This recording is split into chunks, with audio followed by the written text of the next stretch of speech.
Think you need a federal contract to build past performance? Not true. Not true at all. And today, I'm going to show you why. Welcome to part 2 of the Govcon Blueprint series, the short version. If you're a small business owner trying to grow and scale, government contracting is one of the best ways to do it.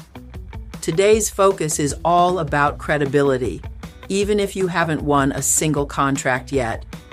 Here's the truth.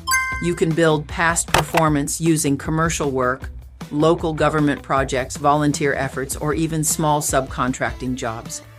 The key is to clearly document the scope, the outcome, and the dates. Let's talk about your capability statement. It's your business resume, 1 to 2 pages, clean, strategic, and easy to scan. Make sure it includes your core competencies, past performance, differentiators, company data, and contact information.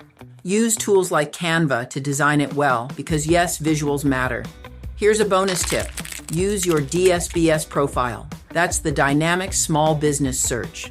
It's your secret federal resume, and contracting officers do use it to find vendors like you.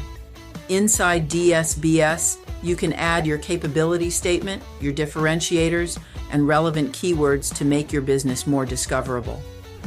And don't forget CPARS, the performance rating system that primes and agencies use to evaluate you once you start winning.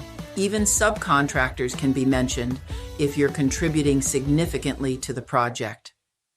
So here's the big takeaway. Government contracting is not hard. It's just a system. And you've got to connect the pieces. Watch the full Govcon Blueprint series part 2 video on my YouTube channel. Click the link below to dive deeper. I'm Dr. Melissa J. Williams. Live your best life doing what you love. You've got everything you need to win. Let's connect the pieces together.